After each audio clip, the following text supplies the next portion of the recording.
Nadir A Grimdark Deckbuilder is BlackEye Games and Punching Koala's newest roguelike card game on the Nintendo Switch. Taking into account that deck builders have blossomed into popularity since the days of Slay the Spire, it takes a lot to see one innovate on the genre while still managing to stay fun, and Nadir comes very close to that.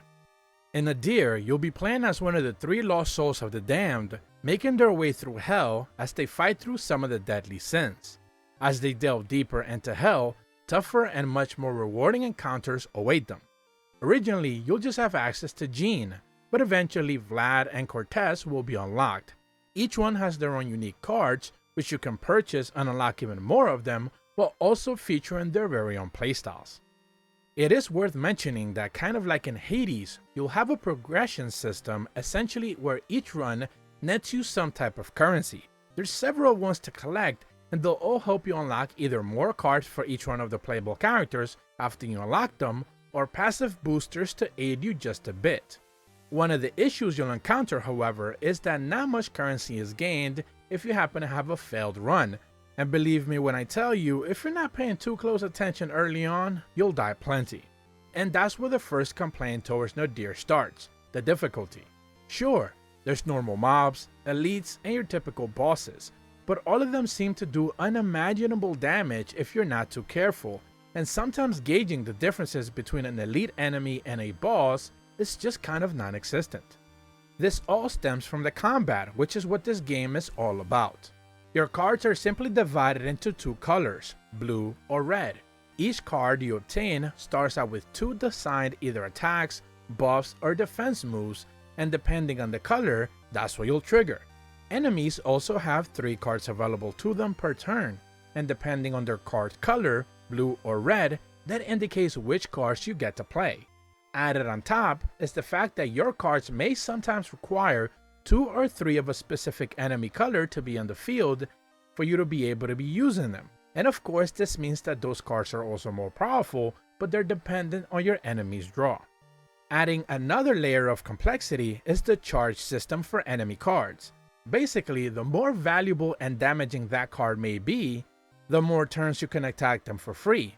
But eventually, when those charges hit their limit, they will unleash an attack and their cards will flip to the opposite side, essentially revealing the other color.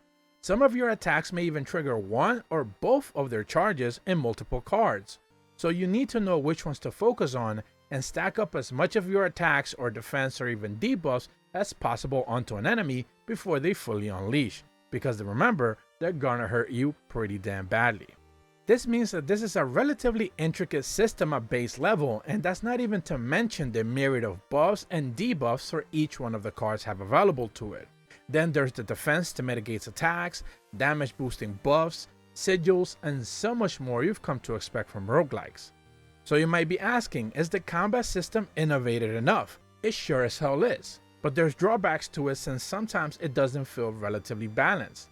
For example, you gain new cards by defeating certain enemies, and you'll be presented with the option to pick several attacks to make that a card either blue or value to essentially trigger.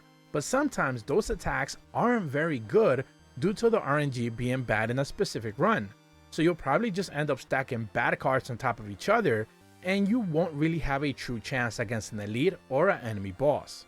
But in all honesty, when it comes to roguelikes, that's kind of expected. What wasn't expected is the technical issues. Several key animations are missing from enemies, usually the death animation. Then there's the weird loading screens that just kind of pop in and out of existence, and weird glitches that happen on screen. Text is also very small when you're playing on handheld on the Nintendo Switch or in the Nintendo Switch Lite. Albeit it is a card game, so after all you kind of come to expect something like that, but it's still very small to begin with. Nadir A Grimdark Deckbuilder has some great ideas going for it, but the technical issues and sometimes completely crazy levels of RNG that makes enemies almost unbeatable will never really give you a true chance to succeed on any given run. Not making mentions that of course you can certainly make mistakes, but it'll be really hard to recover if you're not necessarily ever given a fair chance. Nintendo Sphere gives Nadir A Grimdark Deckbuilder on the Nintendo Switch a 7 out of 10. If you're brand new to my channel, be sure to leave a like and subscribe, hit the bell to receive notifications when the videos go up, and as always, thank you so much for watching. See ya!